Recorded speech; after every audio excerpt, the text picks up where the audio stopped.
Assalamualaikum warahmatullahi wabarakatuh. Selamat pagi murid-murid. Baiklah, sebelum kita mulai pelajaran, alangkah baiknya kita berdoa dulu ya. Siapa yang ingin memimpin doa? Ya, kamu silakan pimpin doa dulu ya.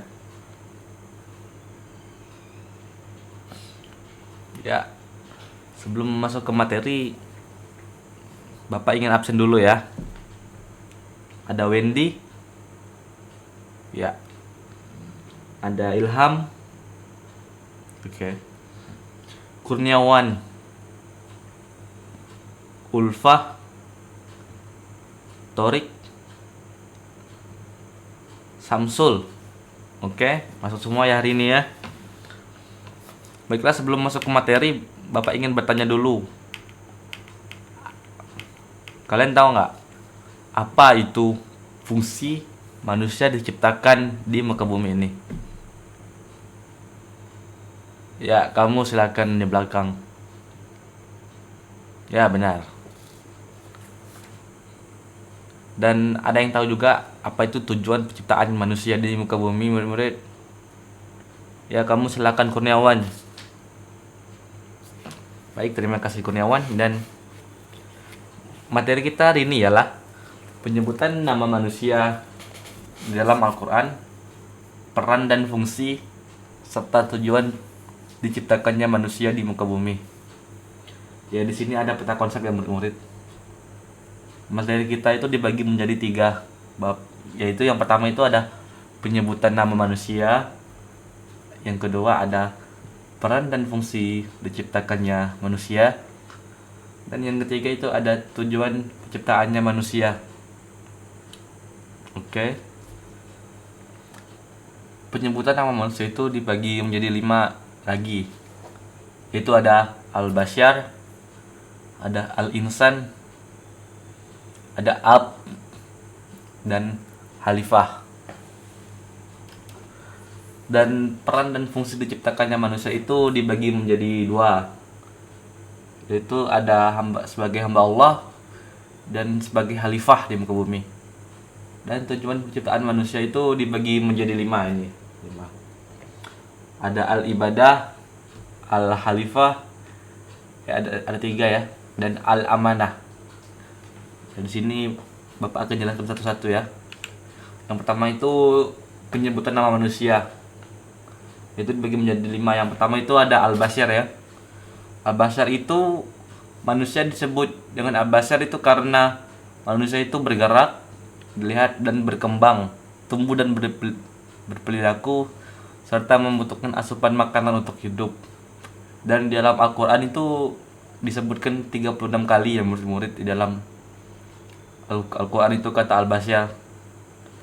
Kata al-bashar juga menunjukkan bahwa kehidupan manusia sehari-hari itu seperti makan, minum, tempat atau sesuatu yang nyata untuk dilakukan.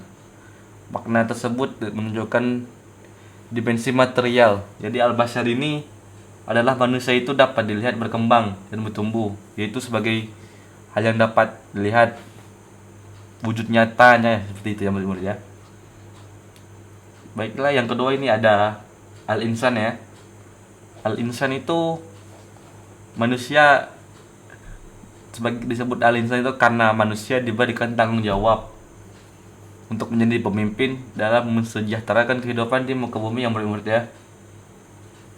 Terdapat kata al-insan adalah di dalam surah Al-Alaq. Dari keseluruhan surah Al-Alaq yang murid-murid itu terdapat 3 kata al-insan yang murid-murid ya.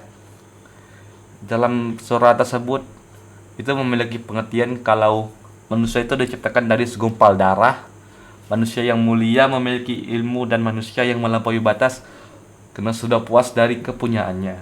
Itu makna dari al-insan ya. Yang ketiga itu ada Bani Adam. Manusia itu disebut Bani Adam karena seluruh umat manusia itu berasal dari Nabi Adam alaihissalam.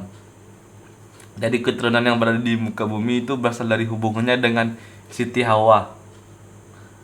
Mereka berkembang biak dan memperbanyak manusia di muka bumi. Jadi kita semua ini ya murid-murid itu adalah cucu Nabi Adam alaihissalam. Dan secara etimologi, kata Bani itu berasal dari huruf Ba, Nun, dan Noko. Berarti sesuatu yang lahir dari yang lain. Hal ini memiliki pengertian sendiri, yaitu manusia itu adalah yang pertama adalah anaknya Nabi Adam alaihissalam dan Hawa. Nabi Adam tidak punya ayah dan ibu. Namun Nabi Adam memiliki keistimewaan, yaitu terbuat dari tanah untuk membuat keturunan. Jadi perempuanlah yang melahirkan secara logis ya. Maka keberadaan Siti Hawa ini penting karena tanpa Nabi Adam maka Hawa tidak punya anak. Begitu juga sebaliknya, jika tidak ada Hawa maka Nabi Adam itu tidak bisa punya anak. Oke, yang keempat itu ada ab. Kata ab ini berasal dari kata abada ya, yaitu memiliki makna taat, patuh, dan penurut. Yaitu manusia disebut ab karena manusia itu sebagai hamba kepada Tuhannya yang menciptakannya. Yaitu kita sebagai manusia itu harus taat kepada Allah Subhanahu wa taala. Dan kita wajib melakukan kewajiban kita sebagai umat muslim itu sesuai dengan Al-Quran yang sudah Allah berikan kepada kita melalui Nabi Muhammad SAW. Itulah mengapa kita disebut sebagai ab, yaitu makhluk yang patuh, taat, dan penurut ya murid-murid. Dan yang terakhir itu ada khalifah. Khalifah itu memiliki makna yaitu menggantikan.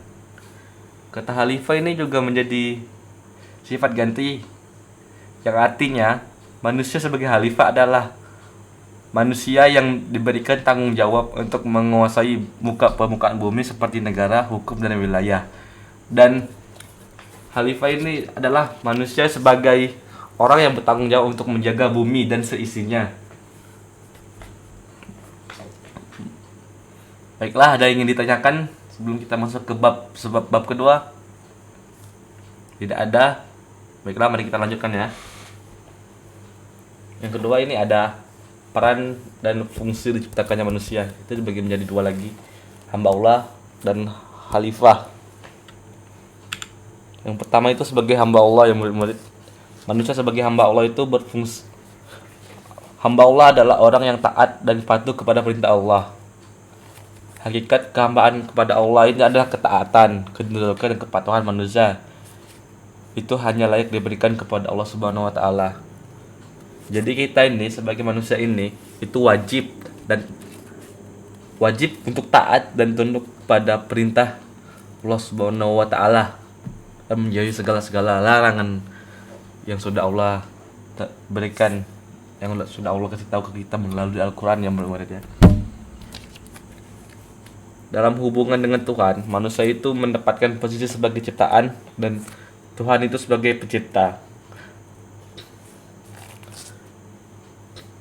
Posisi ini memiliki konsekuensi adanya keharusan manusia itu taat dan wajib kepada ciptaannya. Jadi ya, seperti yang sudah Bapak katakan ya, manusia itu wajib untuk taat dan patuh kepada Allah Subhanahu wa taala. Ini sudah tercantum dalam surah Al-Zariyat ayat 56. Dan yang kedua itu peran dan fungsi diciptakannya manusia itu adalah khalifah. Kekhalifahan manusia di satu pihak berperan sebagai subjek dan di sisi lain sebagai objek. Yaitu manusia memiliki tanggung jawab untuk meningkatkan kualitas dirinya. Dan manusia itu wajib menjaga alam semesta dan bumi. Terdapat berbagai macam pandangan dalam memandang hubungan antara manusia dan alam. Islam mengakui keberadaan semua makhluk hidup di muka bumi ini sebagai kesatuan atas penciptaan dari Sang Khalik, yaitu Allah Subhanahu wa taala.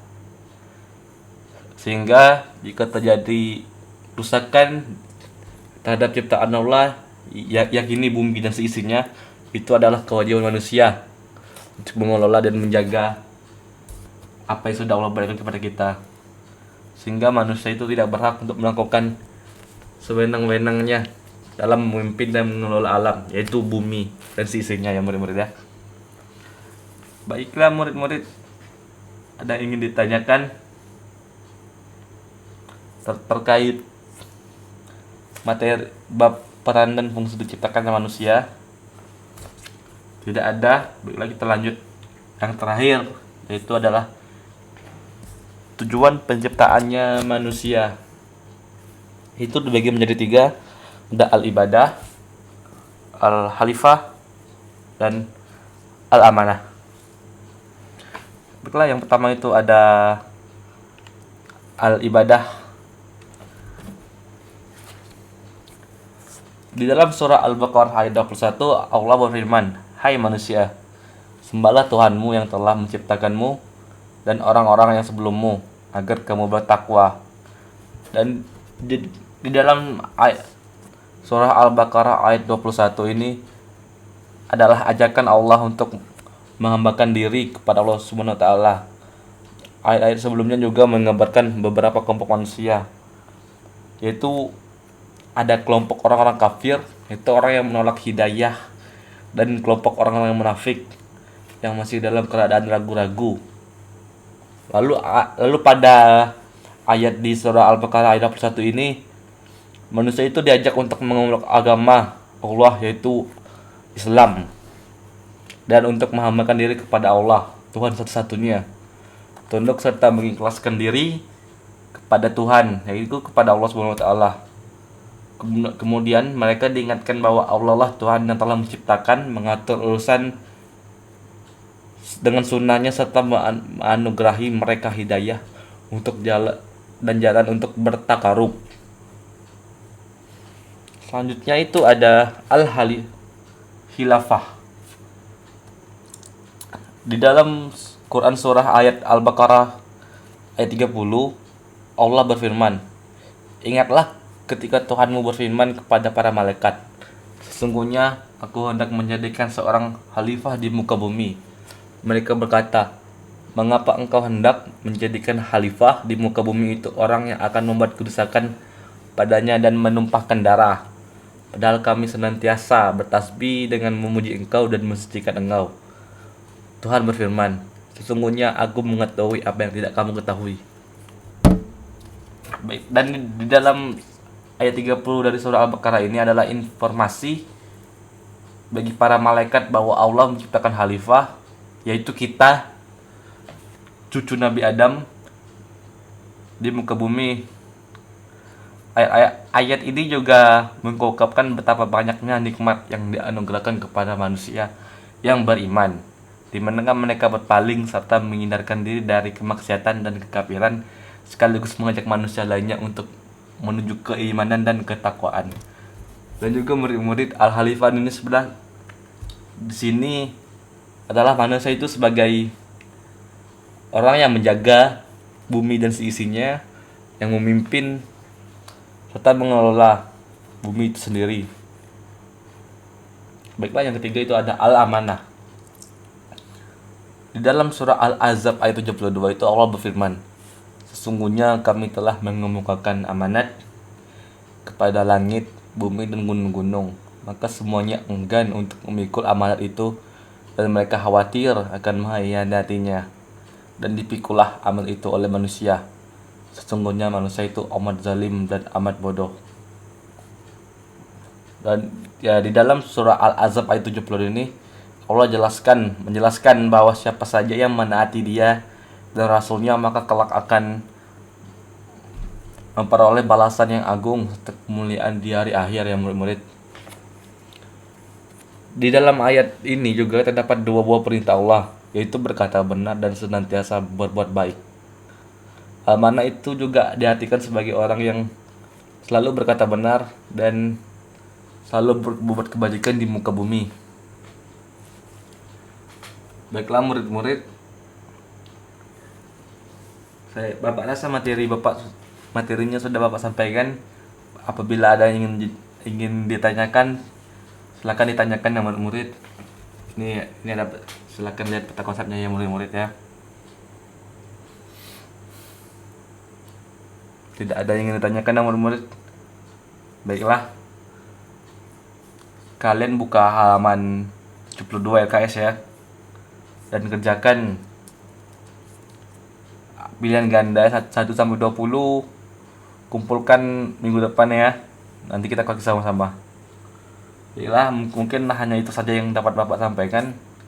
Lebih dan kurangnya mohon dimaafkan karena Bapak hanyalah manusia biasa.